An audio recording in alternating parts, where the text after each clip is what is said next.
remember that, John? Some of it.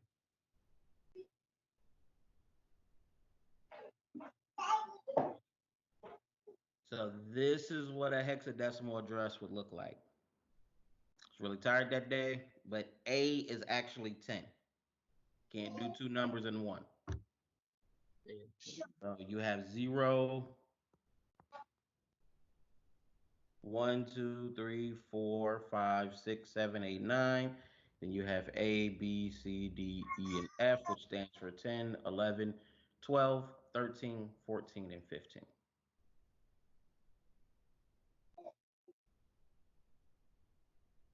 So let's do one more binary.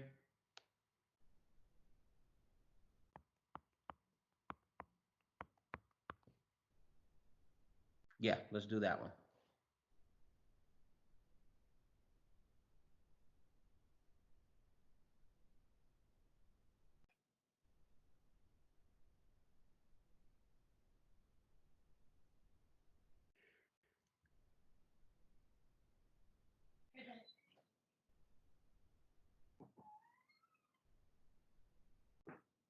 $2.15.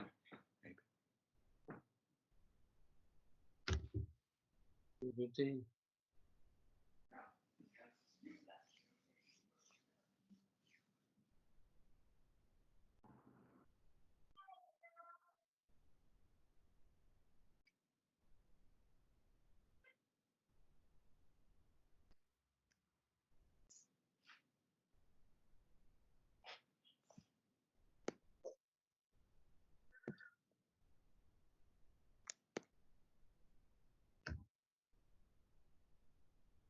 All right. How much is this all added together? 215 is what came up with. No. I mean, if I had all the ones on, how much would those 8 be?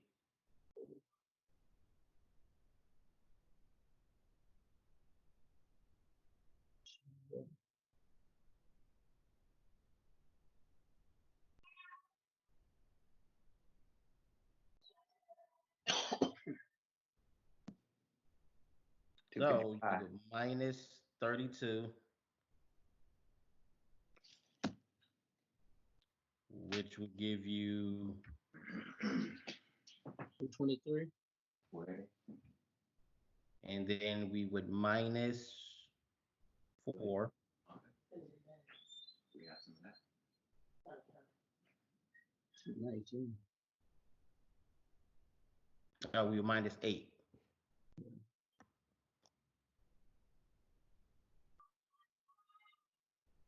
Which would give you 215.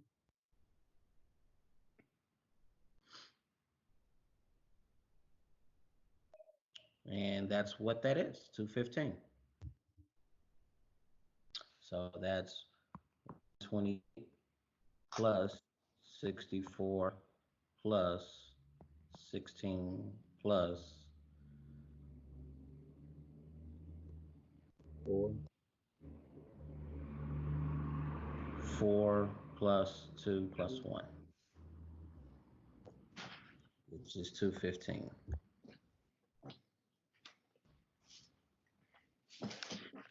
Same way, two different ways to get it.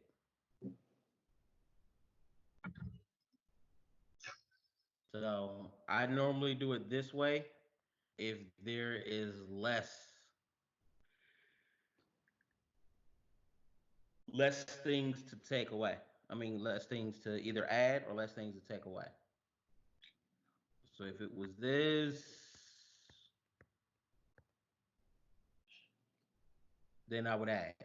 But if it was this, then I would subtract because then I know that it's 32 and 8 that I'm subtracting. Or 40. Because 8 plus 32 is 40, so 255 minus 40 is 215. Straight up.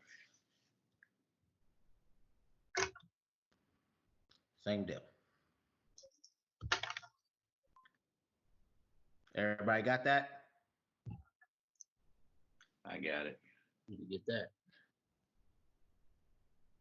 All right. You don't got it. So let's do this again. Can somebody tell me what x86 stands for?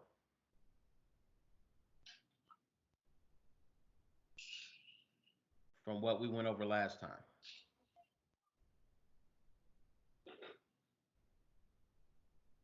I got nothing.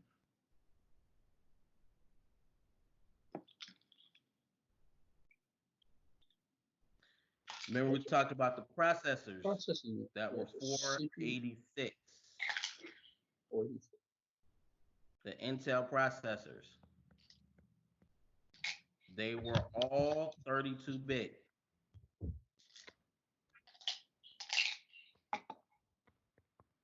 So x86 stands for 32-bit machines because you had the 386, 486, the 586, the 686, the 786. So you had those. They all were 32-bit machines. So in the tech world, x86 stood for 32-bit. x64 stands for 64-bit because of 64-bit. Got it. So 86 was just referring to the processor type. Yeah.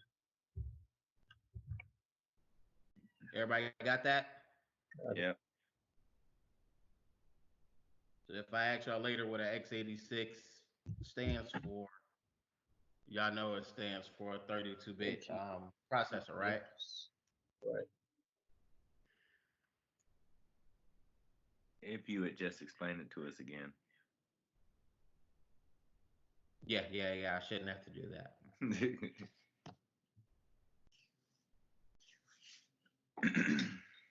Okay, can anybody tell me what a nibble is? It is 4. Payback. It's 4. 4 bytes. 4 bits. 4 bits is correct. Not bytes, bits. 4 bits. What is a byte? 8 bits. 8 bits. Can anybody tell me what a word is? Word is 16 bits, 16 bytes. 16 bytes. Bits. I thought I was right the first time. You were. I was right the first time. Can anybody tell me what a paragraph is? 32 bits.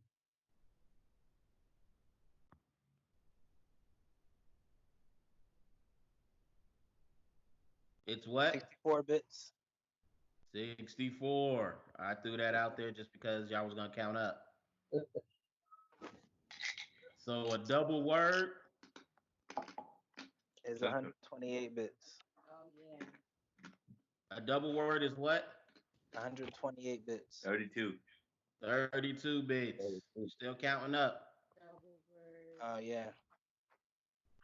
Word, double word. So the little b stands for what?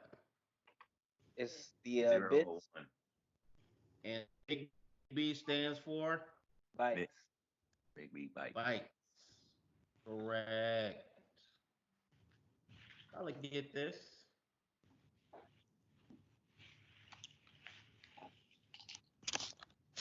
All right. Does anybody remember what the EDB does? Rounding. That is what No. is That communication between connects to the bus, to the super bus.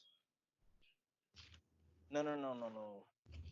Yeah, I don't think I was right. The connection from the RAM to the CPU, and that You're close. That the RAM to the CPU would be the add. They're actually the same thing. That's the address bus. So the EDB is coming from the RAM to the CPU. What does it stand for?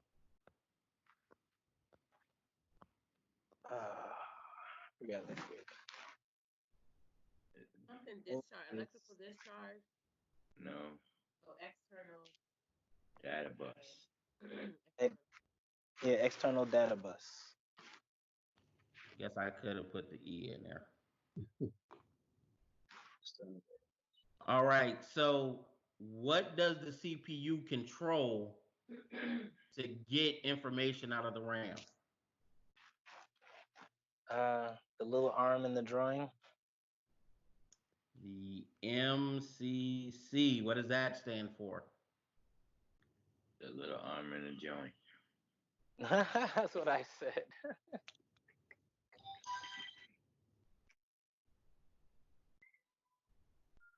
Memory controller chip. That's what the CPU MC. uses. That's what the CPU uses to pull data from memory. Yes, it controls that.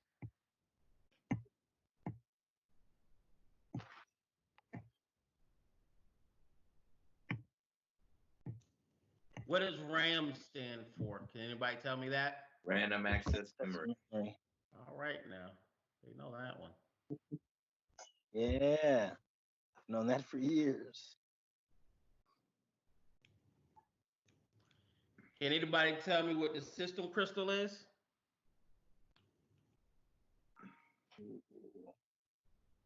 Tension is at an all-time low right Sounds now. like a joke. System crystal. Sounds like a setup.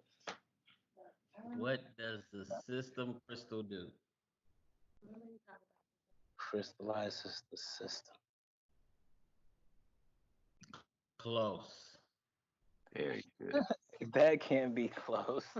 Yeah. It really isn't, but I was trying to encourage you.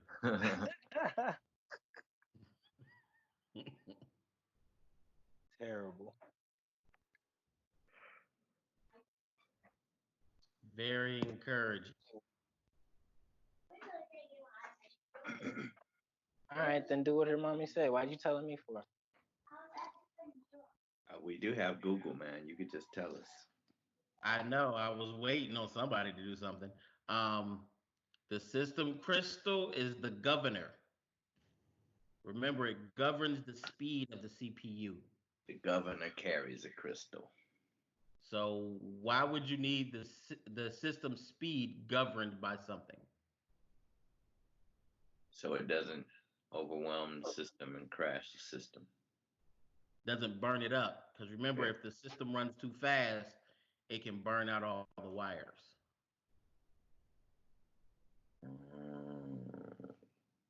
So, okay, one more time. The system crystallizer. No, system crystal governs the CPU speed.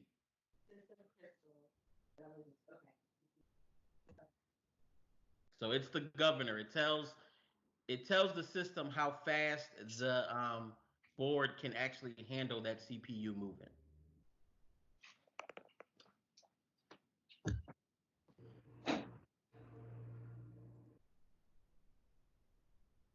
What does the clock wire do?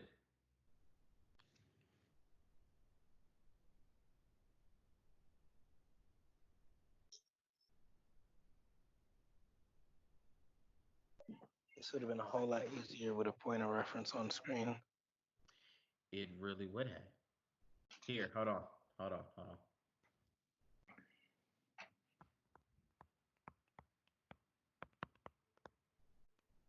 Got it? Yes.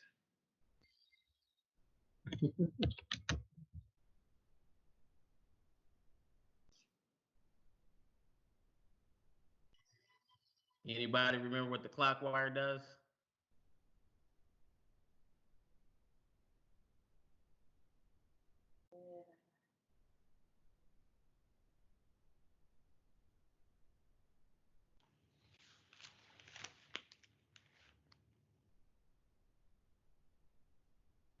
It coordinates.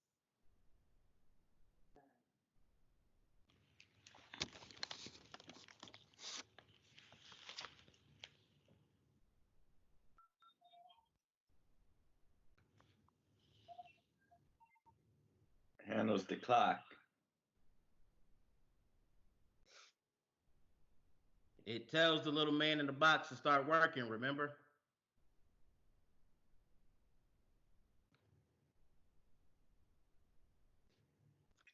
The Oh yeah, signal that's to the what that's Wow. CPU, called. tell it to start working. Man in the box. I think I missed that. I got to show you some of his videos, Mr. Myers. Okay, somebody. All right, what is a clock cycle?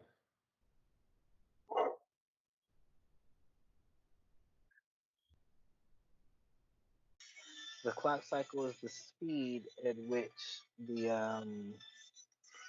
it's like the wave, uh, the length between wavelengths of the, I forget what I'm thinking. I lost my train of thought. Sorry. The time it takes the clock wire to charge. So the time it takes it to charge, one full up and one full down of the sine wave means that it is one clock cycle. Okay? So a clock cycle is how long it takes that clock wire to charge. So one full up, one full down, a complete up and down wave segment.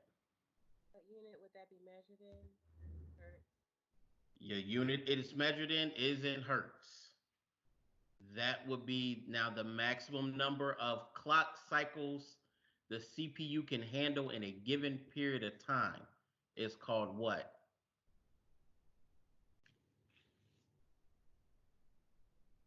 Clock speed. Clock speed, correctamundo, clock speed. So remember, 1 million cycles per second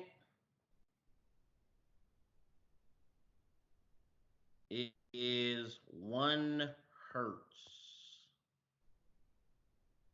Then 1 billion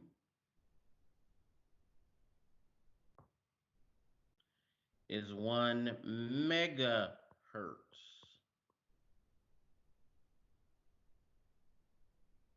Oh, I keep putting the T in.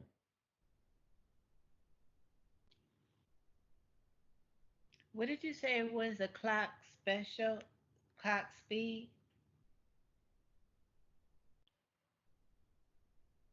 Hold on. This is The megahertz. maximum number of cycles a CPU can handle. And this is 1 gigahertz.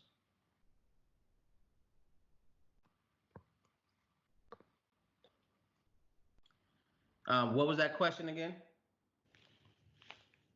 Clock speed? Clock speed. Yes. The clock speed is the maximum number of clock cycles a CPU can handle in a given time. I will actually add these. I will actually add these notes into the team where y'all can grab them. Okay. All right. Thank you.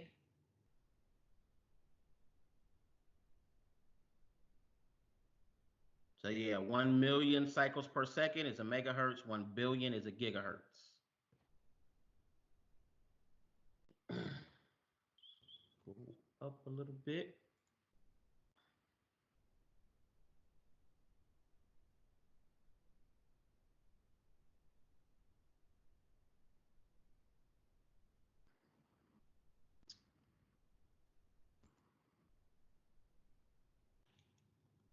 So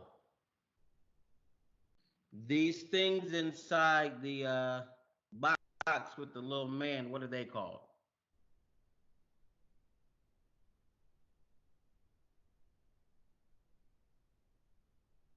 You mean the 16 lights? There you go. What are these right here called? Okay, let's change that.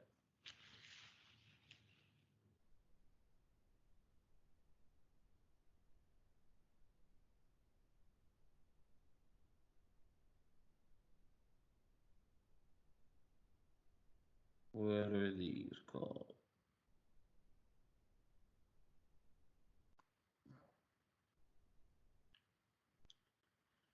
Registers.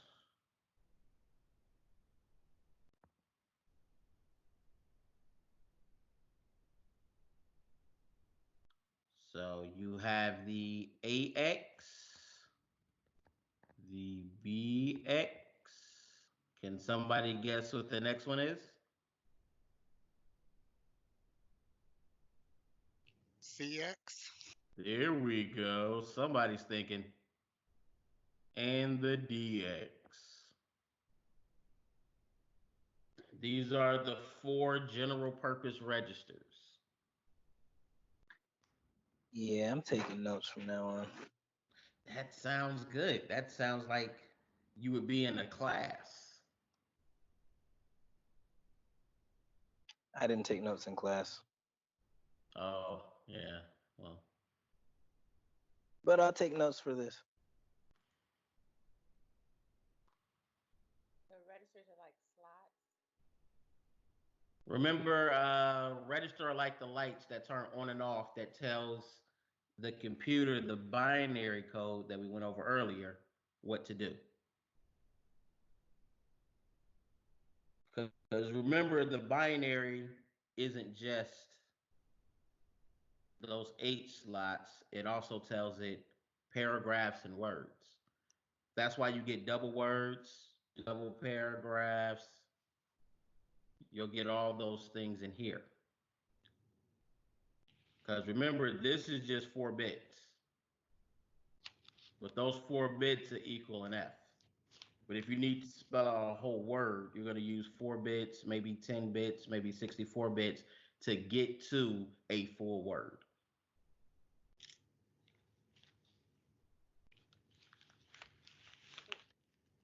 You got it? Yeah. So forgive me if you've already gone over this, but when you're talking about words, we're talking about like actual text on the screen, or you're talking about The commands for the. actual text on the screen. Even Okay. your text on the screen, when it shows up, no matter what comes on that screen, it's always in binary code. It's just how many zeros it's going to take to get it on that screen. Even if it's video, video is all ones and zeros. So what are they representing? If not letters, then what is video or graphic images? How It's going to tell it colors. Remember, it's colors? all it's all about yeah, it's all about whatever it's representing. Okay. Whether it's a color, a position on the screen where the mouse goes, all that type of stuff. Because like the positions on this screen are dotted up. And that's how it knows where the mouse is going. That's still all some type of binary code coming into this computer.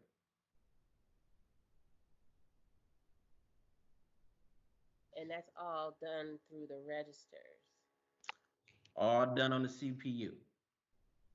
The CPU is processing all of this in real time. Okay. So the CPU will continuously process this.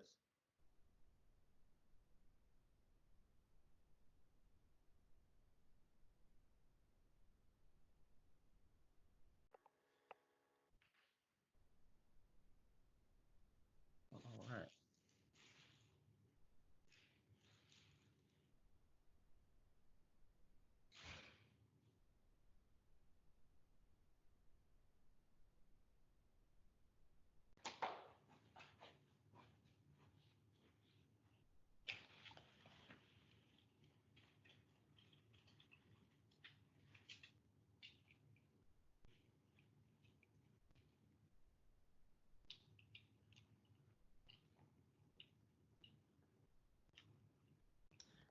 Okay.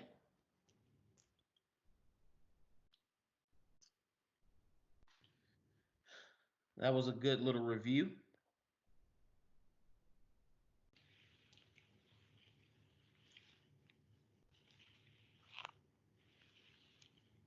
I am going to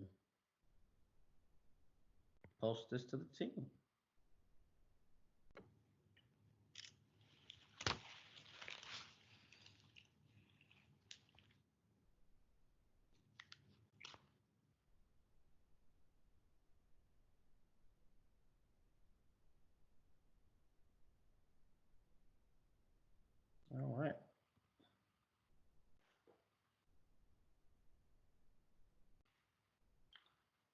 So let's get back into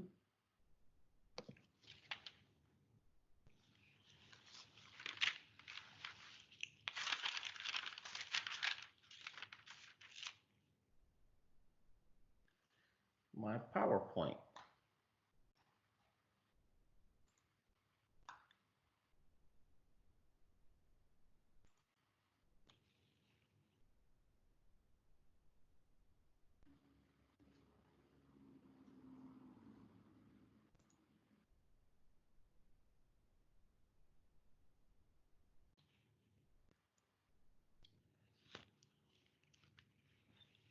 Let's see.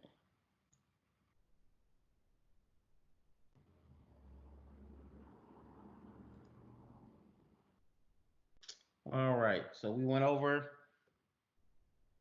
all this. These PowerPoints will be posted in the class as well. This is everything we just went over. What the clock wire is, the clock cycle, clock speed. This is where the clock speed is found.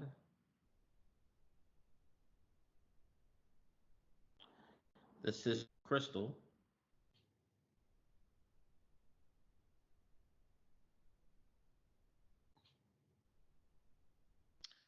Random access memory. This is what y'all were talking about, the memory controller chip in the external data bus, and then the address bus. So it basically grabs it, slides it across the external data bus. The CPU says, hey, give me the one on the top, and it goes to the top and grabs it and slides it across the external data bus.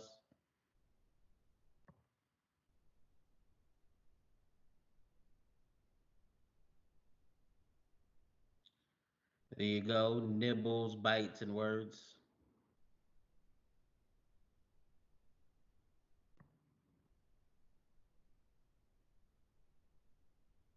All right, what did AMD do before it started making their own processors?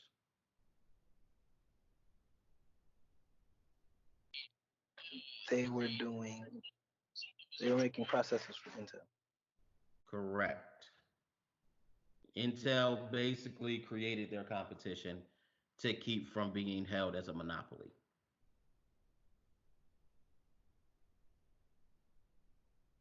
Remember I talked about the 486s and the 586s?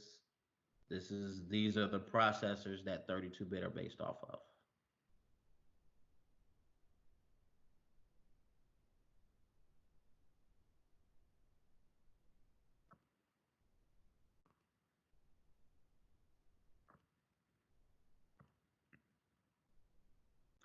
Here's where we stopped.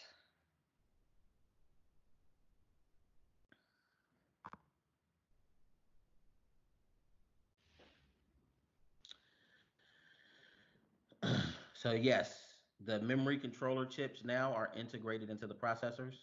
And a lot of processors now have the GPUs, the graphics processing unit, integrated into the processors as well.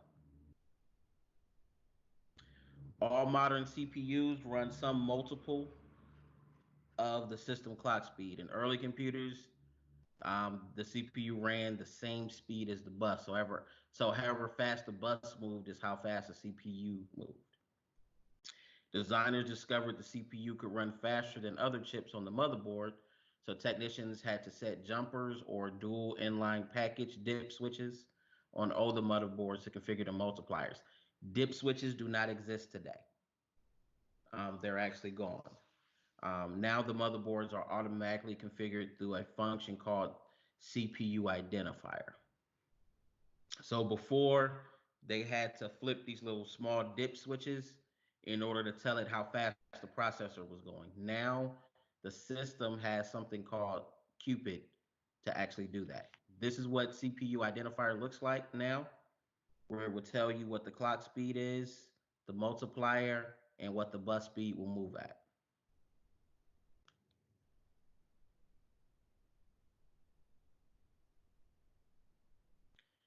And this is what the dip switches used to look like. So they would flip this one on and maybe this one on. But you see, these two are on and the rest are off. And those would multiply. uh, Same thing, it's all binary. So on 6 and 7, it's telling you how fast that multiplier is moving.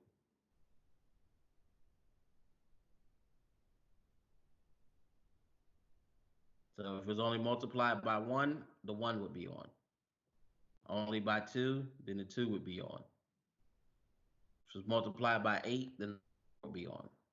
so it's multiplied by 6 and 7. Yep, which would be 64 plus 32.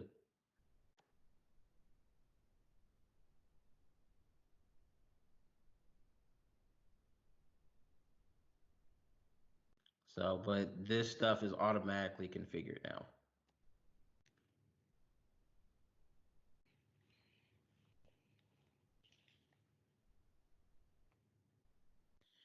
The EDB and address bus size has actually increased in size. Newer technologies such as multimedia extensions and streaming extensions were added. This was caused by this caused the shift to 64-bit technology. Um, you won't find many 32-bit systems out there. Like Windows 10 in rare cases can run in 32-bit, but for the most part, it's all 64-bit processing.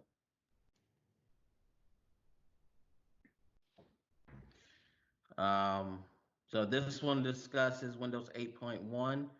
It was 64-bit natively. You had to actually install the 32-bit version of that application.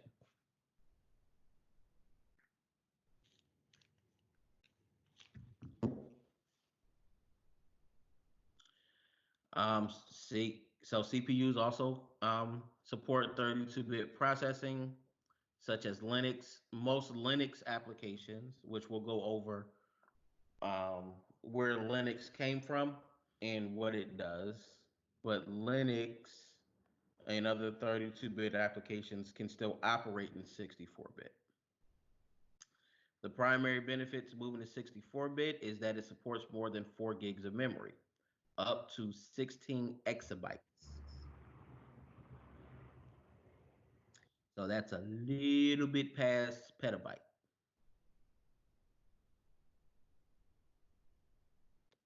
So it's going to be a while. We'll be on 64-bit technology for a very long time. Or at least I say a very long time because I think everybody thought that megabytes was going to be around for a very long time. Or we would never ever use a gigabyte. Now we're slapping around terabytes like there's like there's no tomorrow. So also, the other big thing about this is that with 32-bit technology,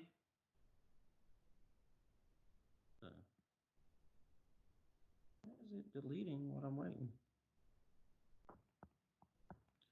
With 32-bit Windows, it could only support 4 gigs of RAM.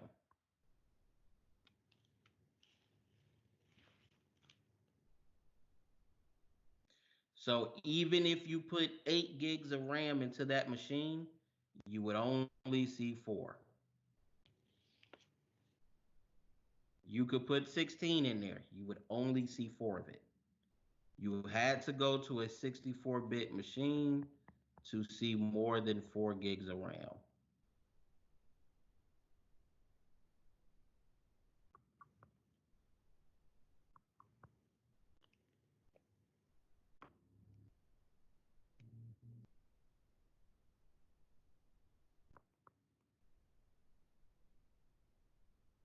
Got it? Yep. Got it. All right. Quick Modern question. CPUs are built are built in support to run more than one operating system at a time. This enables hardware-based virtualization support. Um, I use parallels, but there's things called VMware Fusion, there's Parallels, there's VirtualBox. Also, Microsoft has their own version of virtualizing operating systems. So when I start teaching the operating systems, I'll actually pull up a few of my virtual operating systems that I actually run. And I'll probably be running those off of my Mac.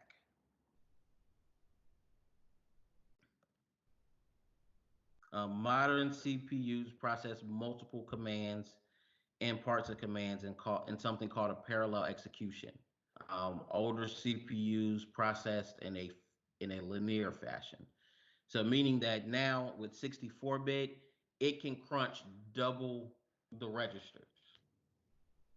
So it can send double the information. The CPU accompanies parallelism through multiple pipelines, a dedicated cache, and the capability to work with multiple threads or programs at one time. Pipelining. CPU takes at least 4 steps. There's a fetch, a decode, a execute, and a write. So fetch, it gets data from the EDB. Decode figures out what type of command it needs to be executed. And execute, it performs the calculation. And write, it sends it back onto the EDB to get back to the RAM and so that it will show on the screen. So this is the pipelining. Fetch, decode, execute, write. Fetch, decode, execute, write.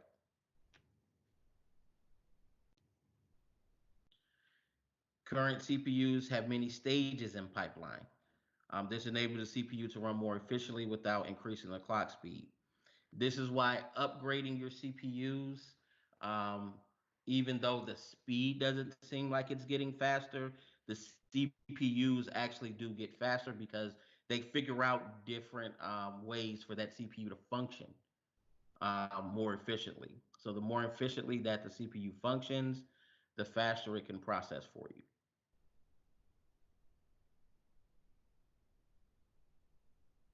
So current processors use multiple decode stages to reduce pipeline stalls. Current CPUs offer multiple pipelines, allowing the um, arithmetic logic unit or ALU and the floating point unit to work all at the same time. And that's where you lost me. So if you see here, there's multiple decode stages. And here there's multiple execute stages as well. So you're going to have the integer and the floating point right before you're going to execute, or you're going to write. Right before you write.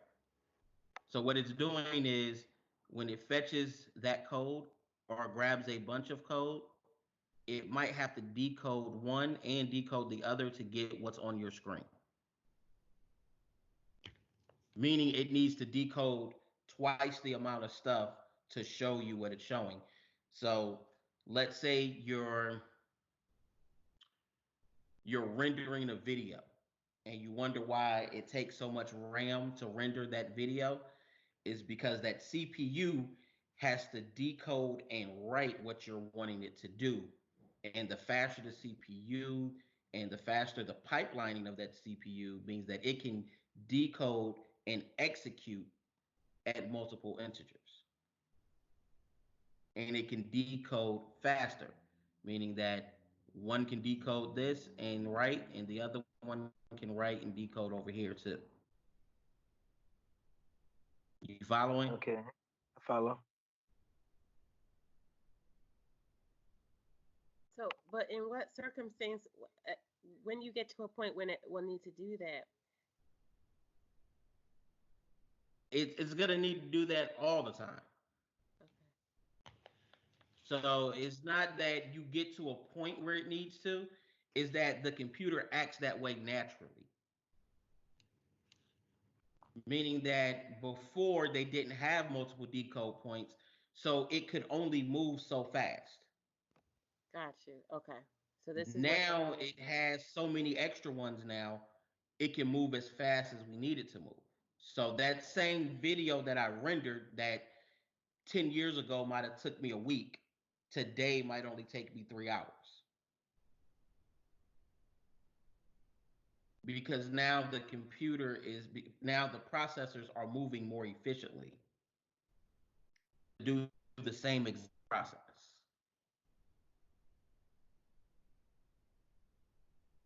Got it? Yep.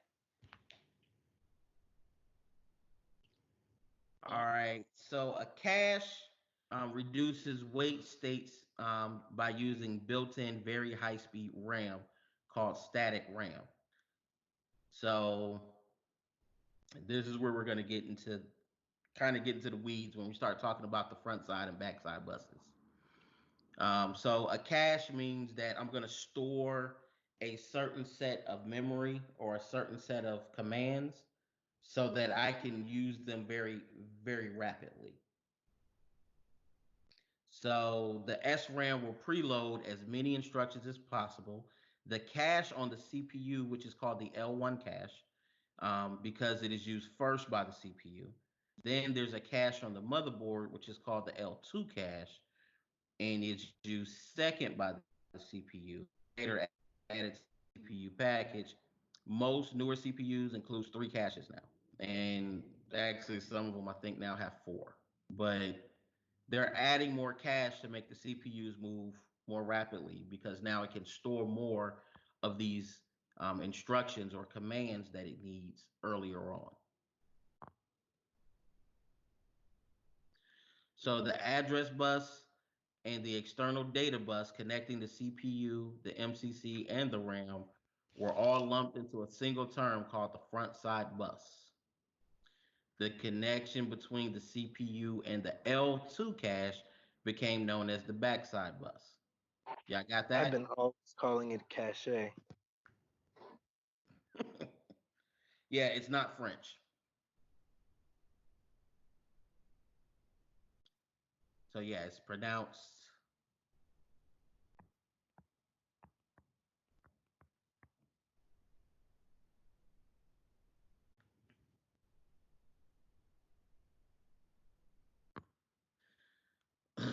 So the address bus,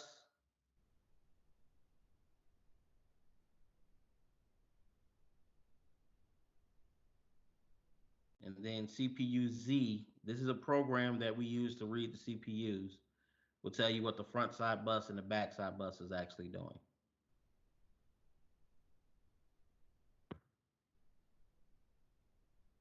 So on the back side bus, the CPU is using it here, which is covered by the motherboard.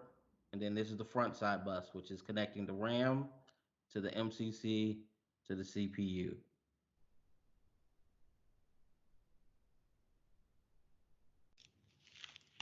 So it's making the same rounds as we did before, just it's still using the cache to help push in more code so that the CPU doesn't have to ask the MCC to go grab it from the RAM and to send it all the way back to the CPU. So that the CPU would have told the MCC to grab multiple ones of these. It would have came in here and the CPU would have stuck it in the cache just to hold it because it's going to need that command a little bit later. Y'all understand Makes that? sense. Makes sense. CPU tells the MCC to go grab some more data from the RAM, brings it back, stores it in the cache. Got it. Yes, because it's it's basically like if you're cooking and you know you're going to need more flour to knead your dough, why would you still leave the flour inside the cabinet? You would just have some extra bowl of flour just sitting there so that you can grab that flour and keep kneading your dough. Yeah. It's the same thing. It's just an extra that it knows it's going to reuse over and over and over again. So now it can do things faster. I don't know if that will help if I left that there. I'm going to delete that. The CPU is called, this is called multi-threading. So CPU simulates the actions, still have fun, of a second processor. It enhances efficiency, but it does not increase the processing power.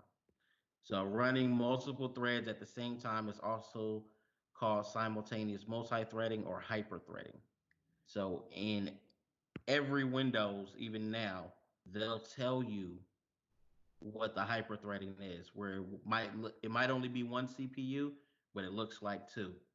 Or you might have a quad-core CPU, and this will look like 8 because it's adding more. So it's multi-core processing. So you have dual core architecture, multiple CPUs or cores are combined into a single chip, executing multiple threads at once, and it shares a cache and the RAM. Multi-core processing, multi-core CPUs are common today. The cores work independently of the operating system. This differs from hyperthreading, in which the operating system and applications have to be written specifically to handle multiple threads. Meaning that if the application isn't written to handle multiple threads, then it won't use the hyperthreading that is built into Windows. But it will still use the multiple or hyperthreading that is on the CPU because the CPU physically has that many cores. Okay. So if it doesn't physically have that many cores, then they would have to write the program to use it's simulated by Windows. But if it does, it uses it no matter what. Okay.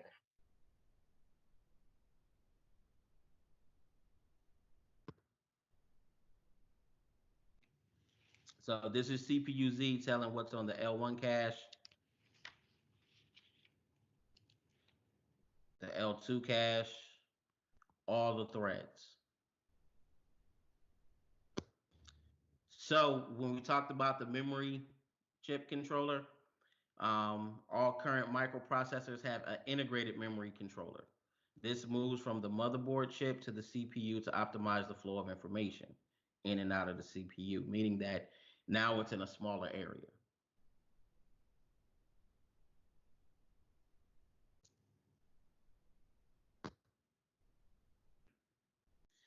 Integrated GPU.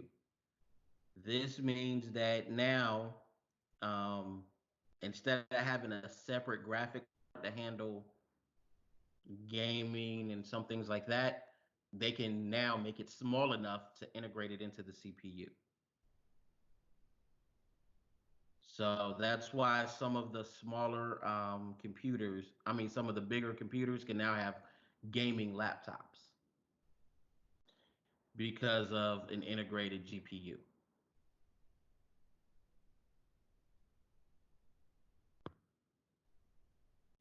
NX bit technology. It enables the CPU to protect certain sections of memory so it can stop malicious attacks from getting to essential operating system files. It's known by different terms. Microsoft calls it the DEP, which is the data execution prevention. Intel calls it XD, execute disable. AMD call it enhanced virus protection. ARM chips call it execute never. And Comptia, they call it disable execute bit, but it's all index bit technology.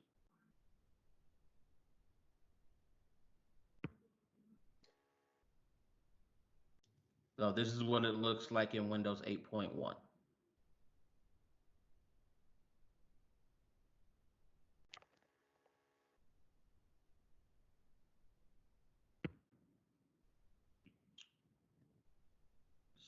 Selecting and installing CPUs.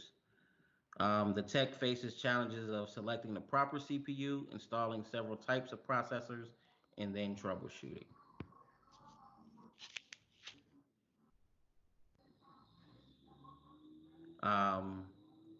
Select the CPU that the motherboard can support, Intel or AMD. AMD uses F sockets.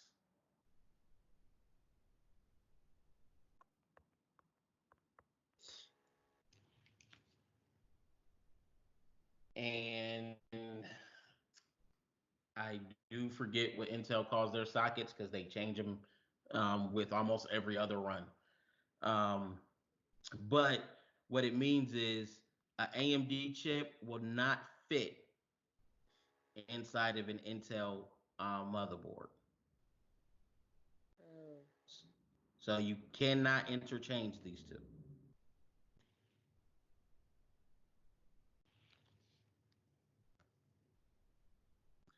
So if buying a motherboard with the CPU, select the CPU appropriate for the intended purpose, meaning that if they're doing video processing or something like that, you want a higher end CPU. If they're just doing word processing, maybe doing a few PowerPoints or things like that, then you can use a lower end CPU because it really does not matter. So to determine the type of socket on the motherboard, check the motherboard's documentation for the manufacturer's website. Learn which socket, which family of CPU. So the LGA 155 socket is Intel. So let's go over some of Intel sockets. The first ones I actually did deal with was the 775s because that was a Pentium core, the Core 2 Duos, the Core 2 Quads. They were all 775s. And then I dealt with the 1155s and the 1366s. But as I said, they're all different types. Every time they come out with a new one, they had a different type of socket. AMD did the same thing, but it wasn't as much. Like the A series lasted for a very long time. They had an FM1 socket. Some of these were still interchangeable. The AM3 sockets, these were the old Athlon 2s. That's very old. And the FX series, but the A series and the Optron series, they all did different sockets as well. You'll have to pay careful attention to the pins, the power supply, and make sure you have adequate cooling for the CPU. And you want to consider whether to leave the CPU at the stock settings or if you want to overclock it. What is overclocking the CPU? Can anybody tell me that? That would speed it up, wouldn't it? That would increase the cycles. Correct. Past what it is slated to go at. So if it's a 3.2 gigahertz CPU and you want to overclock it to 3.8 or 3.6, that's going over its rated. It's rated clock speed. So there's a potential for burning it out if you overclock it too high. Yes, it is. Right now there's a competition normally every year about people who overclock it to a point where they're using like nitrogen to cool it to keep the CPU cool enough to get it to like I think like 10 gigahertz or 8 gigahertz per second. It serves no real purpose, but it's just saying that they can figure out how to cool the processor enough where they can overclock it to its maximum point. But that's water cooling, nitrogen cooling. You have to do some very creative cooling techniques in order to overclock it that high. But if you got some good cooling on it, you can overclock it, you know, for 3.2 to like a 3.8 or 3.9, or you can possibly get it up to 4 if you're cooling it fast enough. Just like a car.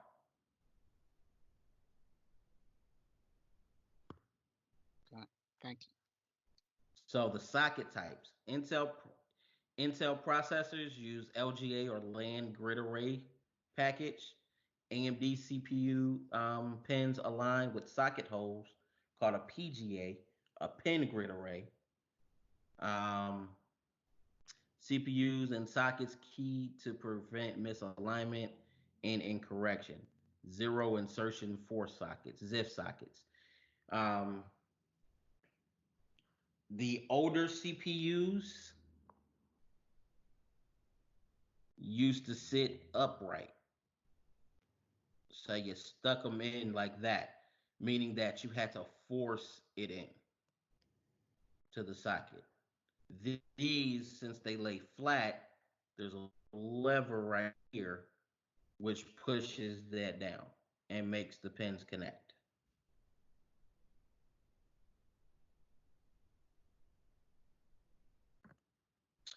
So this is what they look like. You see the little lever?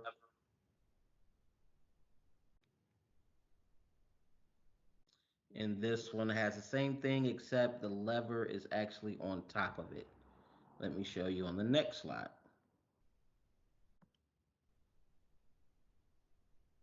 So that's what it looks like.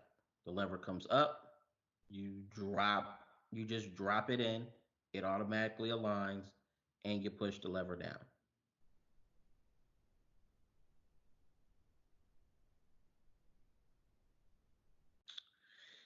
CPUs heat up due to electrical power Can you ask consumption. me quick? Do you mind? Go ahead. What is considered the socket? Is it that white device or the space that it's sitting in is the socket? This is the socket. The actual white thing. Yes, so the CPU will lay on top of that. Okay. So those pins line up with the pins on the underside of this CPU. Okay. Okay. I see. So go ahead.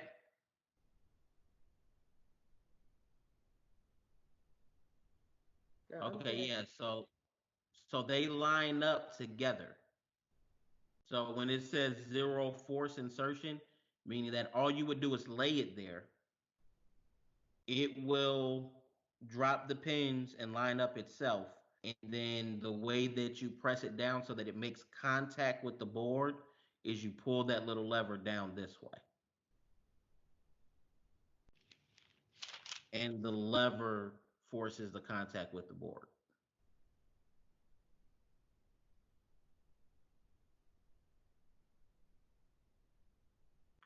Got it? Yes, thank you. Got it.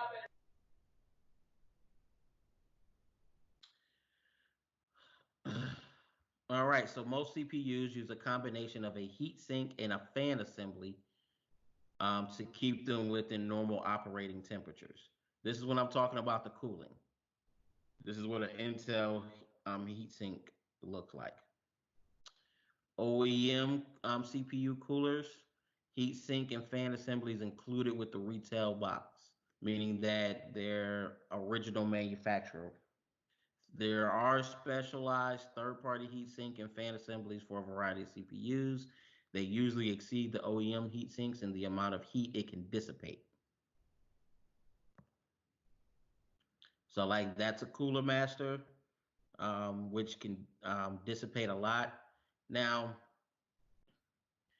there's a difference between the air cooling, like a fan, and what we call a regular heat sink, meaning that as the computer heats up, the heat sink gets hotter and it absorbs all the heat off of the CPU and dissipates it itself, which makes the computer quieter because there's no fans running. So most of the time in your laptops, when you hear like the loud fan that starts going, it's because it's trying to cool that CPU down. If you have a laptop with a regular heatsink, with a quiet heatsink, it's going to not have a fan. That heatsink actually runs, it dissipates heat a little bit, it dissipates the heat quieter than the fan would. So liquid cooling works by running some liquid, usually water, through a metal block that sits on top of the CPU, absorbing the heat. There is something called thermal paste. Now, you would never want to put metal on metal. This is why thermal paste actually exists. You never want to put metal on metal. So, what thermal paste is, it's almost like a glue, but it actually acts as a conductor in between the metal heat sink and the metal on that CPU. So applying too much or too little can cause that CPU to overheat and fail. Normally, we put just a dab of it on our fingertips, and you put that on the top of the CPU. Um, something no, I think they said no. Um, it's like a bead. You only want like no larger than a small bead, and you want to put that in the center of that CPU. And what happens is it will push down and spread it out once you lock it in place. So you don't even need to spread it over the CPU at all. You just put a dab in the middle of the CPU and you press, and as you're hooking everything, you're going to press that down. The other thing is most CPUs today come with the thermal paste already on the CPU so that you don't even have to worry about how much you're putting on there. But if it doesn't, that's a good rule of thumb.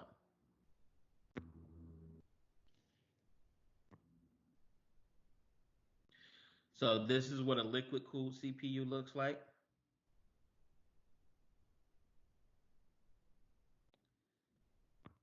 So on the motherboard, the CPU fan power header is on the motherboard. This is what you would plug the fan into. So if you see right here,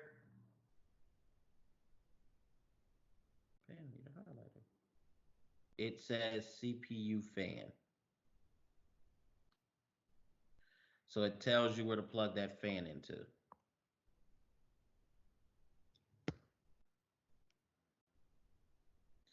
So remember what I said before? He just puts a bead in the middle. That's it.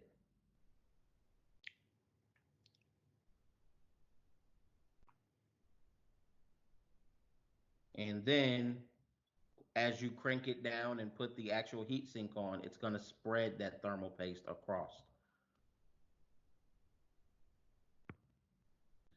So this is what the full heat sink and fan assembly looks like. This is the bottom of the motherboard, so that's what it's going to connect to on the heat sink, and then the heat sink screws into this on the bottom.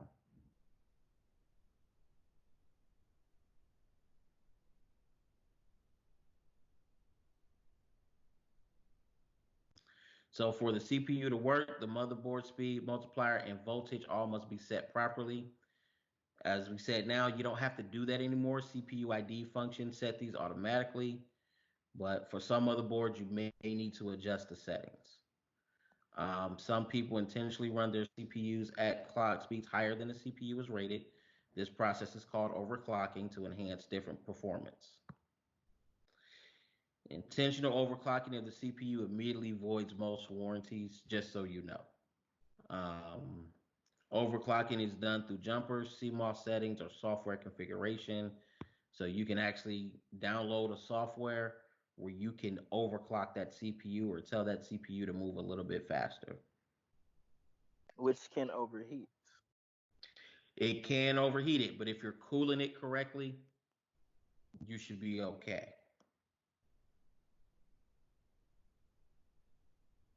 So you have to know how to cool it.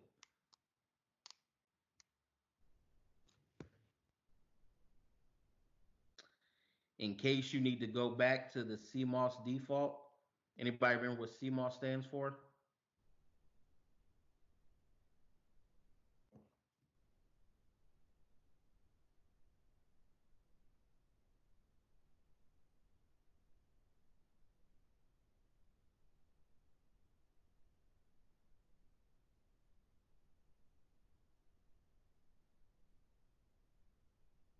Anybody?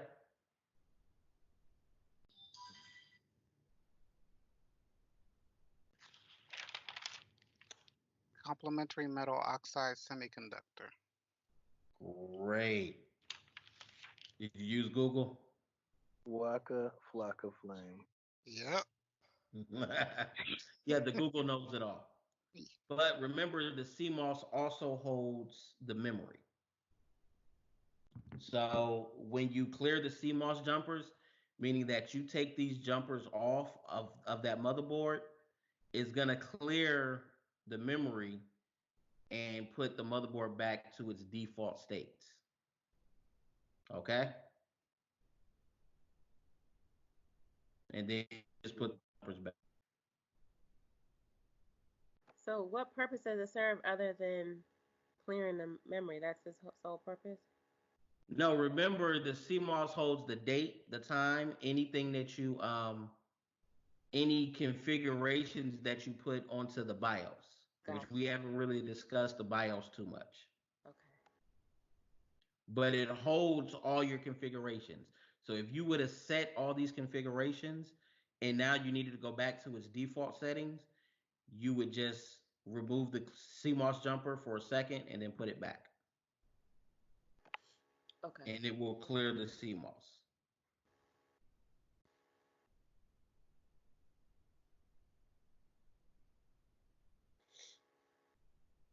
Any questions about that?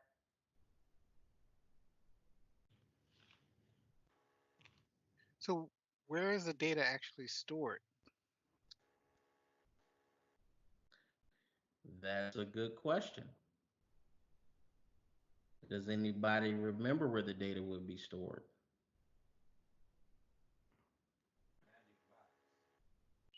Which data? Is that the BIOS data? That is the BIOS data. Okay. So that's what it will clear. It will clear the BIOS. The non-volatile RAM.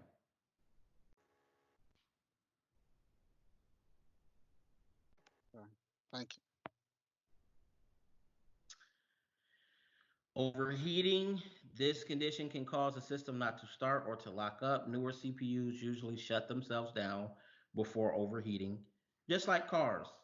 You run them too hard, there's a switch in there that turns it off to keep it from overheating or to keep you from continuously overheating the car. Most heating problems are due to faulty installation or environmental issues. Catastrophic failure, less common than overheating. Problems to address with a faulty installation. Sometimes you can have too much thermal paste to impede the flow of heat from the CPU to the heat sink, and sometimes there's not enough of it on there. So failure to connect the fan power to the motherboard can cause the CPU to heat up and shut down as well. So you want to look at those three things if there's a lot of overheating going on. The environmental heat or lack of adequate ventilation. We used to have the people who were really bad with this was the banks.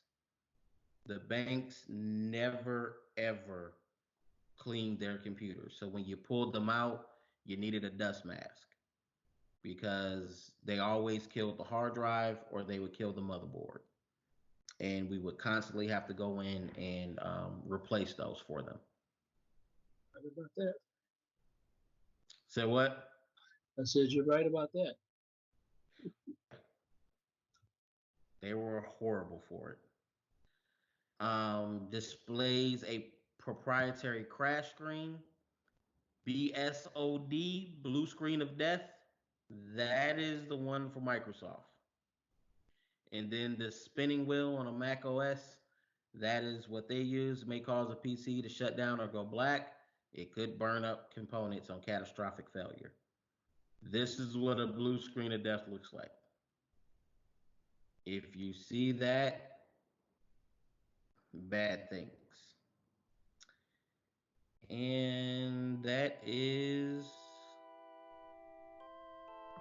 it for the night.